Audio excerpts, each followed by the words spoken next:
Instagram é a rede social mais mal educada que existe. Estou chocado.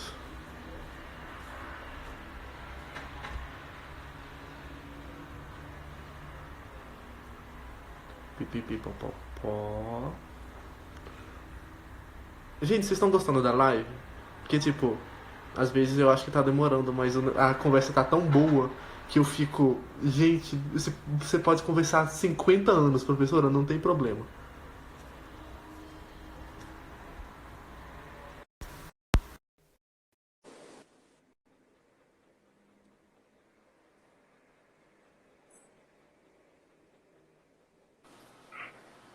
Oi! Voltando. E... Professora, Voltamos. olha, todo mundo está falando muito bem da live, estão amando. Que bom! É muito bom Beijo em conversar com todos! você, né? Fico abismado. Voltando ao assunto, Uhum. o fio da meada, vamos pegá-lo novamente. Você estava falando sobre... Os alunos que vão para fora, né? E Não, que... já Esse foi. já foi, é. Você estava falando, eu quero falar, senhora, mas o negócio está tenso, sobre o aluno ser muito dependente do professor. Ah, isso não existe. Ele eu acho ruim, acho muito ruim ser dependente. Quer dizer, é Uhum. claro que no início ele fica porque ele está ele sabe que com o professor ele vai estudar, né? Ele Sim, estando ali do lado. Tem gente que vai para a aula para poder estudar com o professor, né? Não estuda em casa, para poder estudar com o professor, porque é preguiça, né? E aí sabe que o professor vai estudar, né? Não estou sim, falando com criança, né? Estou falando de pessoal mais adulto, né? Criança você tem que estudar mesmo ali com ela, até ela aprender. Mas adulto vai para a aula, né, para que o professor estude junto. Vamos falar sério, né? E talvez ele vai estudar até porque não sabe como estudar em casa sozinho. Então, eu parto do seguinte princípio: eu só posso exigir aquilo que eu ensino, tá? uhum, Então, se eu ensinei um aluno a como trabalhar aquilo daquela maneira e tem as diversas outras maneiras que ele sabe como estudar, né? E aí ele vem para a aula seguinte e não fez nada do que eu pedi, nem estudou da maneira, vai voltar para casa e vai estudar. Porque não sou eu que vou estudar com ele, né? Eu já dei todas as dicas, então eu só posso cobrar quando eu já dei tudo. Quer dizer, eu não posso cobrar, como alguns professores, vai para casa estudar. Aí o aluno fica olhando assim, mas estudar? Como é que eu estudo? Não, ele sai da aula sabendo como resolver aquele problema, né? Então, e é uma maneira de tornar o aluno independente. Ele uhum. não vai ficar na barra da minha saia a vida inteira, né? Mas eles têm que aprender a ter essa independência.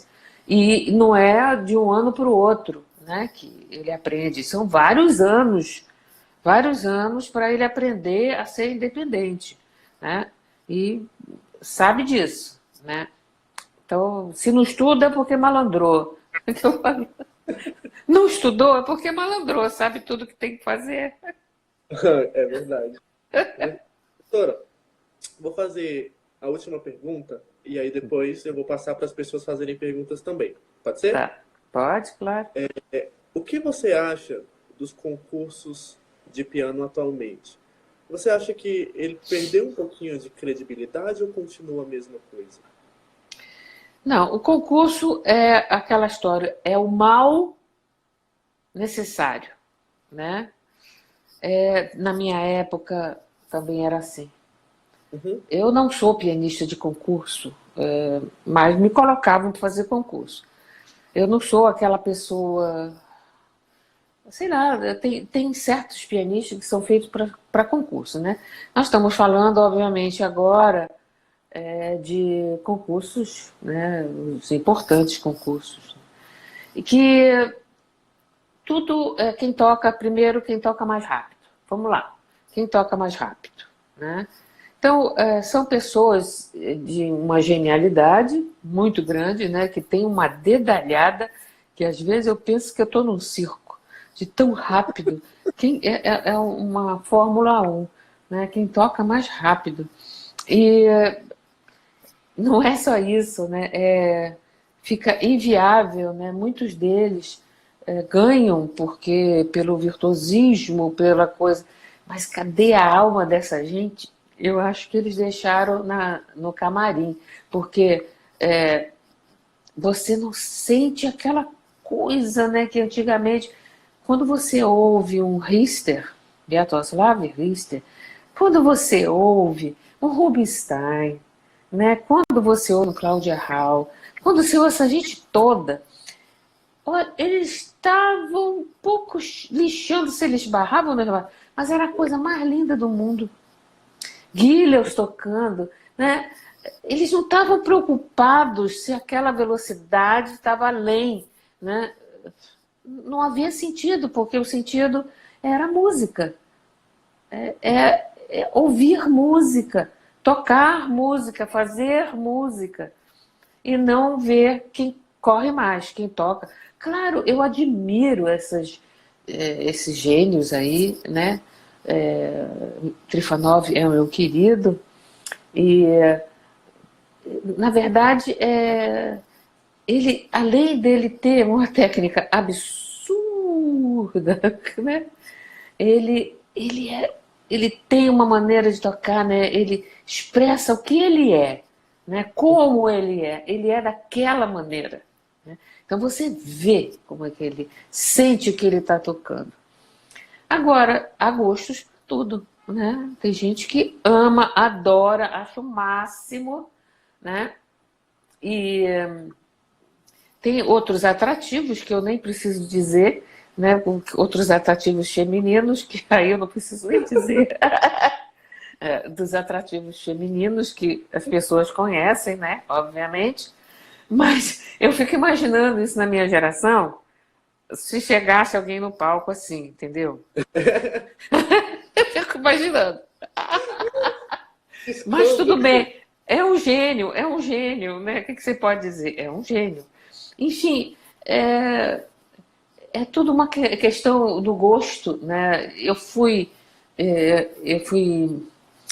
Eu aprendi dentro dessa linha, né, de que a música é o mais importante. Errar, bobagem, bobagem. Eu assisti, deixa eu falar que isso é interessante, eu assisti em Londres, o Richter veio tocar o concerto de Chopin. Aí a orquestra entrou, tocou, e aí ele começou. Tan, tarará, tarará. Todo mundo esperando entrar. Eu estava nas primeiras filas. Aí ele falou. Tan, tarará. Ele foi errando tudo. Errou tudo. Aí ele parou, o maestro olhou para ele, aí ele virou para a plateia, suspendeu os ombros e fez assim, sorry. Aí começou de novo. Então, é o máximo, né? É coisa de humano, né? Ele era um gênio, esse era um gênio, mas é tão humano ao mesmo tempo que eu não estava pouco ligando se ele errou, não fazia parte. É isso, uma historinha engraçada. Eu tomei um susto. Aí o público ficou parado, ninguém falava nada. Assim, um silêncio mortal. Mas foi engraçado. Incrível. Gente, mas é muito bom ouvir esse tipo de história para poder mostrar que os grandes, as lendas, né, também são humanos. Sim. Olha, errar é o de menos, querido. É o de menos. Porque eu falo isso, professora, porque assim, algumas pessoas endeusam muito, tipo, não pode errar, a pessoa não erra. Que bobagem. Bobagem. Os grandes, os os maravilhosos, tipo, não, igual você falou, não ligavam muito se Não.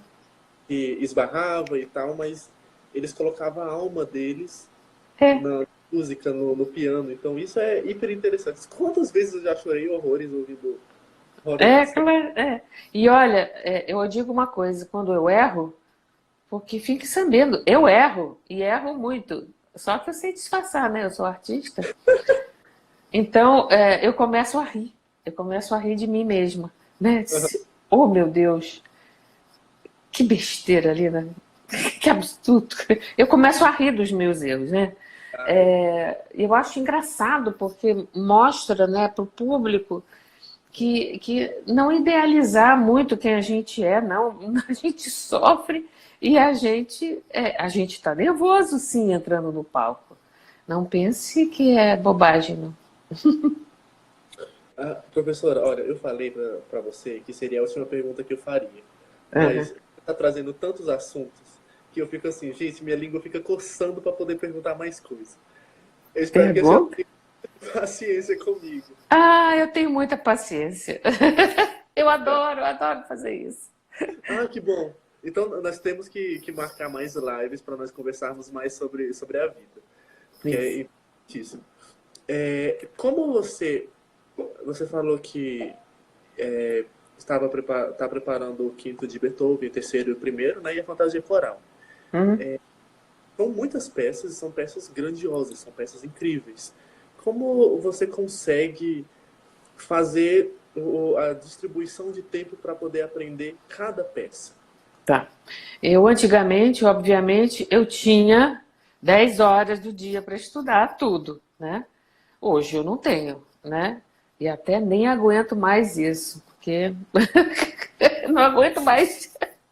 Então eu tenho eu faço assim, eu estudo de manhã, né?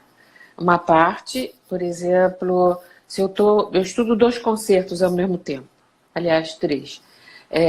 Eu estudo o terceiro, o primeiro e num dia, né? E a fantasia. Eu prefiro estudar antes de dar aula, então eu acordo cedo, 6 horas, tomo café, vou para o piano e estudo 2 concertos, tá? Até a aula que começa às vezes 10, 11 horas, né? Então eu estudo. Aí eu dou aula, quando acaba a aula eu volto para o piano para depois estudar a, a fantasia. Mas eu acho que não é isso que você quis me perguntar. É que você quis me perguntar mesmo como é que eu divido para estudar tudo, né? Por exemplo, eu sempre começo a estudar por exemplo, no caso de um concerto, né? Pelo movimento que eu acho que está pior, né? Então, eu sempre vou daquele que eu tenho mais dificuldade. Eu começo a estudar por esse movimento, por exemplo. Eu acho que o terceiro movimento do terceiro concerto eu não estou tão boa quanto. Eu preciso trabalhar melhor. Aí eu começo a estudar. Agora eu já sei aonde as coisas ruins estão acontecendo, né? Eu já vou direto nos problemas, porque eu já sei quais são os problemas, né? Já vou direto, aquilo ali não está bom. Aí eu revejo se o dedilhado está legal. Não, o dedilhado está legal. Então falta eu ralar mesmo, ir para o tanque e fazer uma faxina naquela parte. E aí vou acompanhando, faço mãos separadas. Depois, sei que tem uma grande dificuldade, aí eu não toco depressa, eu vou aumentando aos poucos até que a mão entenda qual é o mecanismo que vai funcionar naquilo. Eu sempre começo a trabalhar pelas partes problemáticas, né? Aquilo que eu já estou tocando, que eu tenho mais facilidade, eu toco normalmente e paro nas dificuldades, né? E assim vai. Aí eu começo, depois eu passo para os segundos movimentos, porque sempre os segundos movimentos ninguém estuda direito e acaba errando a memória. Entendeu? Todo mundo deixa o segundo O segundo movimento. movimento é muito difícil de tocar e é tudo. É tudo. Então, Nada, aí eu sempre faço, vou para os segundos movimentos, que a gente sempre abandona, né? Vê que eu sei. E depois faço. E aí, dependendo do tempo, ou eu fico nesse concerto até eu ter aula, ou depois de dar as aulas, eu trabalho mais para tardinha e mais para de noite, por aí. Então, assim que eu divido, eu começo pelas partes difíceis. Sabe aquela parte que você deixa por último para estudar? Que Sim. você não tá com preguiça de estudar ela? Sabe, eu Sei, sempre digo, sei né? muito bem. Tá, aí você sempre faz assim, numa sonata, você estuda a, a exposição e depois estuda o desenvolvimento. A reexposição você deixa por último. E está sempre começando pela exposição. Aí chega na reexposição, você sempre erra a reexposição, porque você tem que começar de trás para diante. Sim. Né? Olha, Tem que gente, começar pela aham, reexposição, porque sempre você deixa por último. aham. Entendeu? Não é isso mesmo? Sim, não, como eu ainda sou estudante, e a professora Luísa, que atualmente ela é minha professora na UNB, Uhum. ela, ela, ela enche o saco por conta disso. Felipe, faz logo de trás para frente, vai logo pro segundo movimento. Aí, Eu já sei de tudo isso. aí em casa, ao contrário. Mas aí depois ela dá uns murros, aí É volta. porque é cômodo você começar a tocar aquilo. Aí você depois está sem paciência. Você tem É, que começar por aí, porque é um assunto que você está mais com paciência. Depois você já estudou tudo, você já está de saco cheio. Aí você deixa só dar uma tocadinha na reexposição. Não, começa quando você tem paciência, né? De sim. trás para diante. Olha, eu já estou anotando aqui. Ah, e tem outra dica. Para Olha, estudar. tá 30 dicas aí que todo mundo tá anotando. Ó, uma dica. Quando você está memorizando, você Tá? faz o estudo de comparação, tá? Você toca a parte da exposição e a parte da reexposição que são iguais, né? Só que em outro tom, né? Então você faz um e dois, aí depois troca o dois e o um. Aí fica tocando uma e outra para você ver a comparação e a diferença entre uma parte e outra. Aí você tem nitidamente qual é a exposição e qual é a reexposição, né? Que sempre aparece em outro tom. Então, você tem que ver isso. É só estudar o estudo de comparação, que eu chamo. Aham. Toca um e toca outro, toca um e toca outro. Ah, aqui, ó. Olha, estou anotando tudo aqui, porque são É só ouvir. coisas. Porque não é todo dia que nós temos dicas da grande pianista Linda Bustani, certo? Certo. E É, aí? olha, eu estou vendo aqui nos comentários que tem muita gente que está querendo ter aula com a senhora. Muita Ah, gente mesmo. uhum. Daqui a pouquinho a senhora você vai receber muitos directs no Instagram. Tá. Sobre essa questão, quando eu tinha até mandado um pequeno script para você, sobre essa questão de quando chega um aluno para você, certo? Então, obviamente tem os seus problemas técnicos, os seus problemas, os problemas que todo aluno tem, né? Tem as vantagens e desvantagens. Como você faz para poder sanar essas dificuldades? Você trabalha relacionado mais à questão técnica.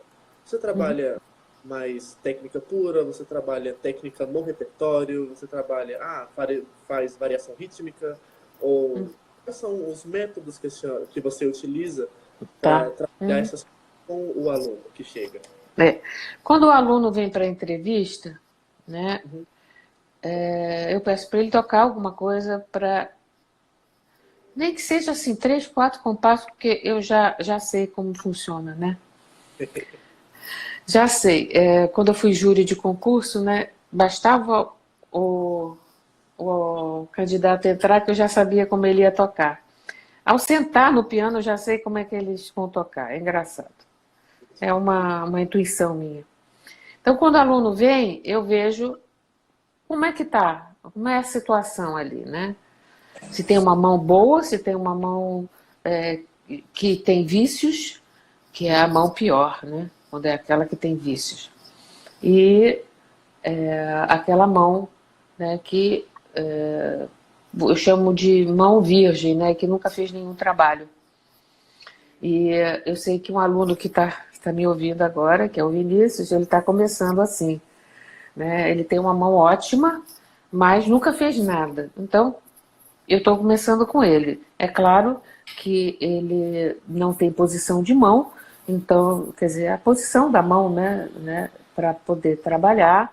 Então, eu dou os métodos para ele começar a fazer tecnicamente, porque ele tem disponibilidade de fazer isso. Ele está ainda no técnico lá da UFRJ e ele tem disponibilidade de tempo, né? Ele não está ligado a nada por enquanto que ele pode fazer, né? Ele pode fazer a técnica exclusivamente, que é o melhor, tá?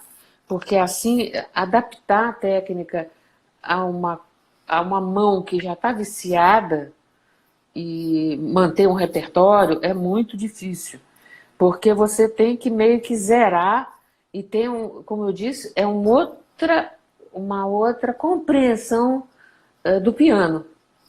O piano é uma coisa totalmente diferente do que você pensa. E primeiro você tem que começar a entender a sua mão, como é que ela funciona, né? E como é que é o seu comando digital. Então, tem uma série de coisas que você tem que aprender. É feito a criança, né? Você ensina uma criança a tabuada, e tem gente que vem assim, dar aulas de física para uma criança que não sabe tabuada. Como é que vai ser? Né? É simples. O que a gente tem que começar a aprender é a tabuada, né? Então, como é que dá o passo a passo? Como é que você vai olhando a sua mão, controlando o seu dedo? Como é que você faz independência de dedos? Como é que é aquela técnica que todo mundo quer saber, técnica de polegar, e que é uma coisa muito especial, né, que ninguém tem, ninguém faz, claro que só meus alunos. Olha só. Claro, são eles que sabem, eu ensino para eles, né? Então, aí eu começo, conforme for. Isso é aluno que não tem nenhuma ligação com a universidade. Aqueles que têm, por exemplo, já estão fazendo o terceiro ano da graduação, não podem parar, né? Aí é complicado, né? Porque eles têm que manter um repertório e tem uns que resolvem parar, tá? Que estão, por exemplo, no segundo, no terceiro ano, resolvem parar. Aí eles param, trancam, né, para fazer um trabalho, depois reabrem e continuam.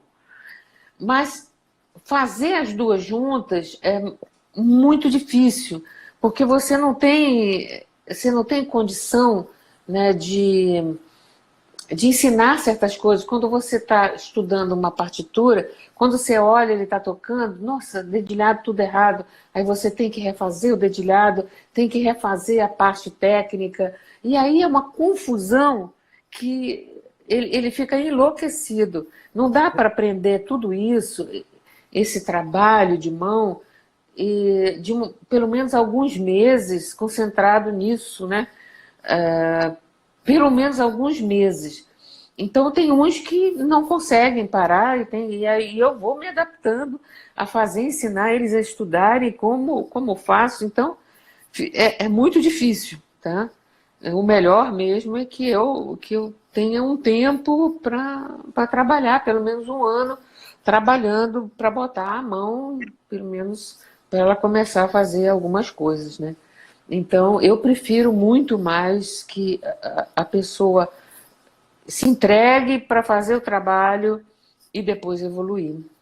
Entendi. Interessantíssimo. Eu achei muito bom essas técnicas que você utiliza. Vou iniciar agora. Só um parênteses. Tem muita Sim. gente que não gosta disso, tá? Assim, logo que eu comecei, era só assim na universidade da UFRJ. Ah, linda só da técnica, linda só da técnica. Era essa coisa, né, que afastava todo mundo. Linda só da técnica. Mentira. Mentira. Sabe por quê? Eles não sabiam o que era, né? Então é mais fácil você dizer que só da técnica, e porque, na verdade, eles estão curiosos para saber o que eu dava e como eu dava, Ah, principalmente, entendeu?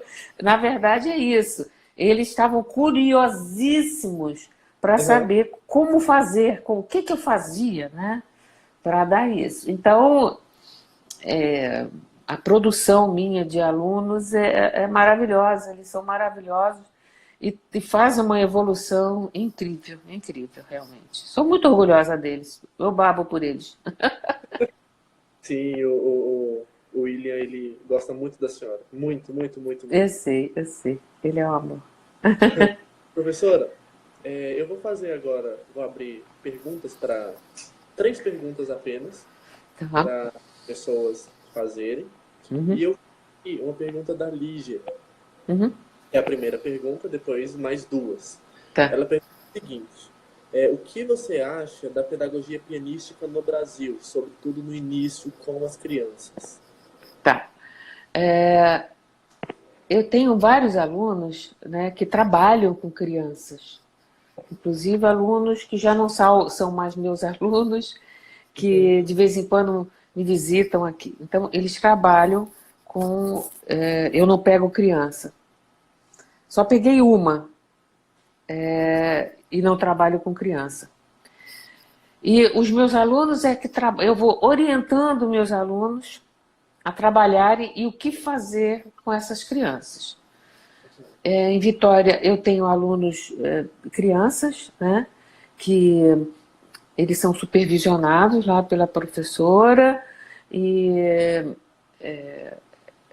pela professora Jane, né? E eu ensino como trabalhar, porque um dos métodos para a criança, isso aí, por exemplo, tem que trabalhar com a criança na hora da aula, né? Por exemplo, trabalhar a coordenação motora, que é uma das coisas que eu aprendi e que eu fui muito bem orientada nesse sentido de coordenação motora, né? O que uma mão faz, o que bater ritmos, isso todos fazem e é muito legal isso. Uhum. Depois ensinar a criança a trabalhar a mão direita, dizendo assim, claro que você não vai dar uma carga de técnica para uma criança, né, porque ela não vai muito entender, mas uma carga leve, você pode sim. Você pode orientar no sentido de ela dizer, ó, cada dedinho tem que levantar de uma vez, tá? Então você ensina ela, você diz assim, você vai levantar só o terceiro dedo, mão direita, né? Você vai levantar só o terceiro dedo, aí ela levanta, articulando, né, o terceiro dedo. Aí você vai brincando, agora o polegar, agora o quinto. Então você vai ensinando uma espécie de uma coordenação motora que ela já vai identificando, né, a parte de dependência de dedos. Né? Depois você passa não só para. Aí você passa para duas, para articular duas, uma depois da outra. Então ela vai aprendendo de maneira bem suave, né, a independência de dedos.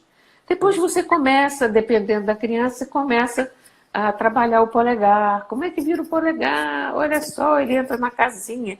Então tem todo um processo que você pode fazer com a criança, que ela acha o máximo. As minhas crianças adoram lá em Vitória. Então é por aí.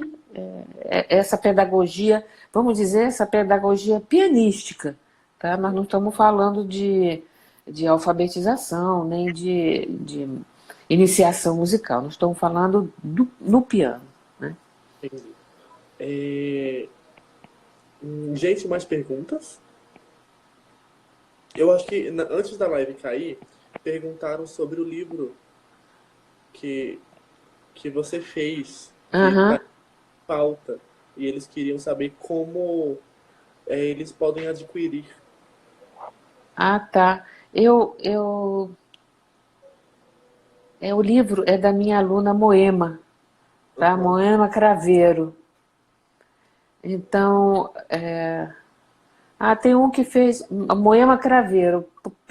Entra no site da Moema que ela vai poder saber, né? Aqui, ó. Aí de Brasília, ela mora em Brasília aí, tá? Que legal. Ela é professora, ela é ótima professora para criança. Uhum. É uma das minhas alunas que trabalham com crianças. E ela é ótima. Então, ela mora aí em Brasília, sim. E tem uma pergunta que eu vi aqui, que eu achei interessante, se o adulto pode começar a estudar piano. Que estava aqui, eu visualizei aqui. Claro que pode, amigo, não sei quem fez, mas claro que pode, a qualquer momento. Qualquer momento você pode. Nada te impede. Perguntou o seguinte, qual o nível de dificuldade, né, para um adulto iniciar estudo do piano? Bom, é claro que a criança tem ainda a mãozinha mole, está em crescimento, né? Então fica bem mais fácil. Por isso que a criança tem que orientar muito bem, porque ela já começa a tocar direitinho, com a mão na forma, etc. e tal. Mas ela não tem muita consciência do que ela está fazendo, né? Ela está só fazendo o que o professor está mandando. O adulto, ele já tem consciência, né? Mas ele não tem aquela flexibilidade. É isso aqui, ó, falando de piano com Linda Bustano e Luizinha S. Ele não tem mais a flexibilidade que tem um adolescente e uma criança. Mas ele tem o raciocínio rápido. Então, ele pode começar a fazer o exercício que ele vai pegar rápido, um pouquinho mais de dificuldade física, né? Claro, mas ele vai compreender, porque aí a gente pode explicar o que não dá para explicar muito para a criança. Para a criança vai explicar, diz, olha, esse dedinho não pode tocar junto com... Entendeu? Mas com o adulto você já pode. Olha, nós estamos fazendo isso por causa disso, para conseguir isso. Essa é a finalidade, esse é o objetivo. Ele só vai levar um pouquinho mais de tempo porque ele não tem a musculatura igual, tão molinha como da criança, né?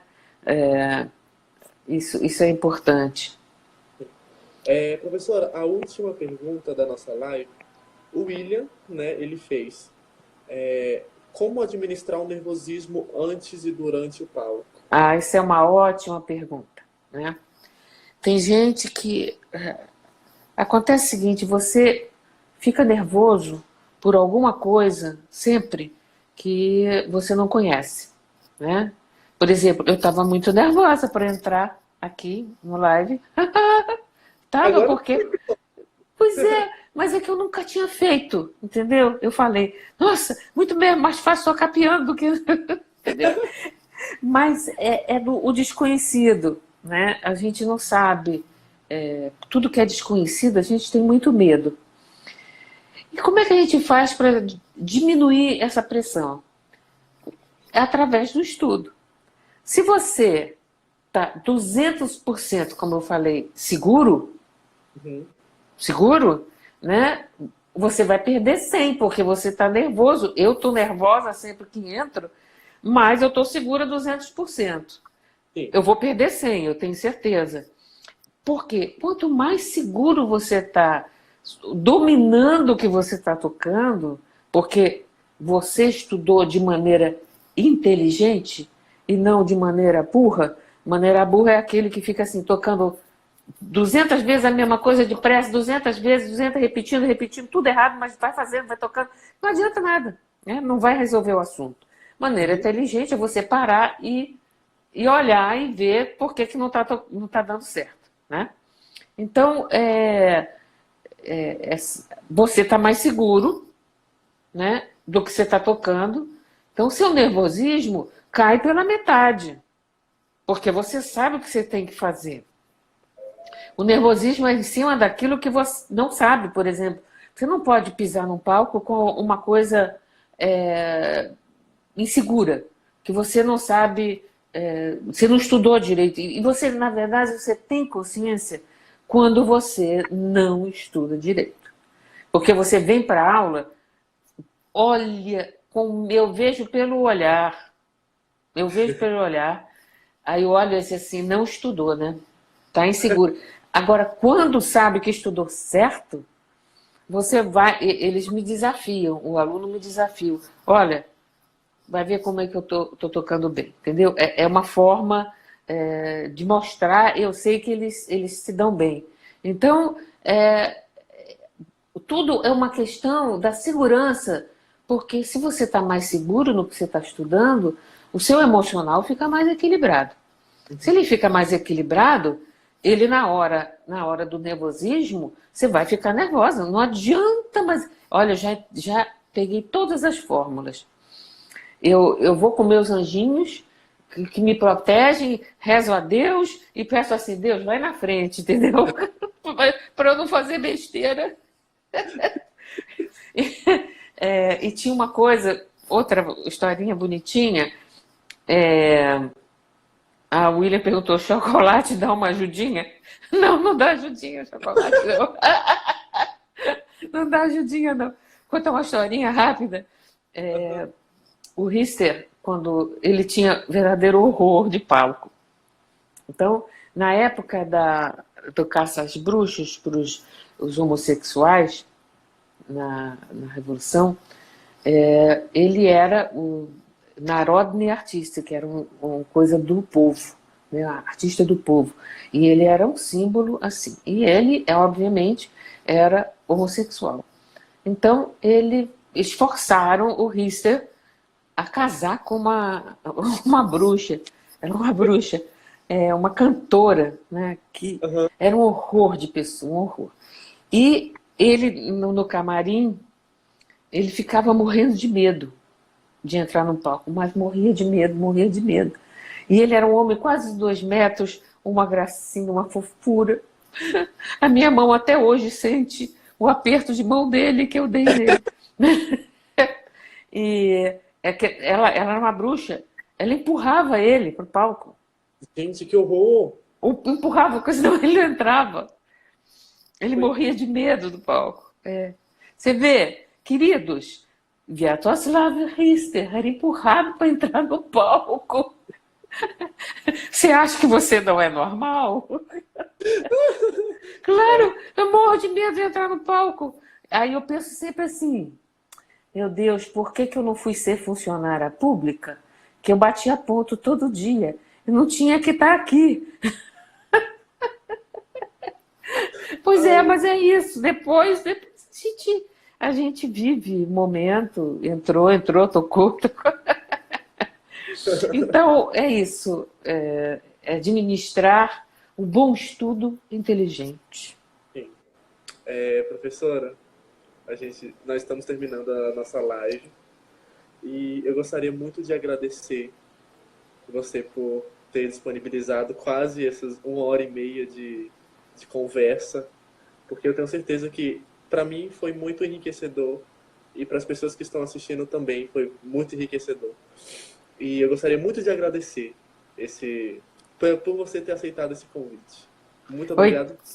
Eu que agradeço, querido, porque assim eu pude falar com você, te conhecer, dar um beijo em todo mundo, tá? Que está aqui, que eu amo de paixão, eles sabem, e é tudo que eu gosto de falar, assim, dar sempre uma esperança para todos e dizer que tudo vai passar e a gente vai voltar a se abraçar e a se beijar e a conviver, tá? Professora, quem quiser ter aula com a senhora, é só mandar uma mensagem no Instagram. Isso. No meu WhatsApp também. Vamos encher a professora linda de alunos. Olha só que maravilhoso. Professora, teve tanta gente que falou. A Lígia Moreno falou, gente, eu quero que ela me adote. A Marcela Pontes também. Eu quero ter aula com ela. E a Raia também. Eu quero ter aula com ela, professora. Muitos alunos. Gracinhas. Obrigada, queridos. Beijo grande. Muito obrigado. Gente, um último comunicado. Amanhã, Eu vou conversar com o professor pianista, né, André Tribuzzi, mas como ele está na Suíça, então a live amanhã vai ser às 14 horas da tarde. Vai ser um tema incrível, a cura da escuta. Então acho que vai ser uma coisa bem filosófica, bem maravilhosa. Eu espero vocês. E sigam a professora Linda Bustani. Me sigam também no Instagram, porque nessa semana e a semana seguinte vai ser uma semana de lives, vai ser maravilhoso. Professora, muito obrigado. Beijo. Tchau, Um beijo. querida. E até. Obrigada. Até mais. Ah, que incrível.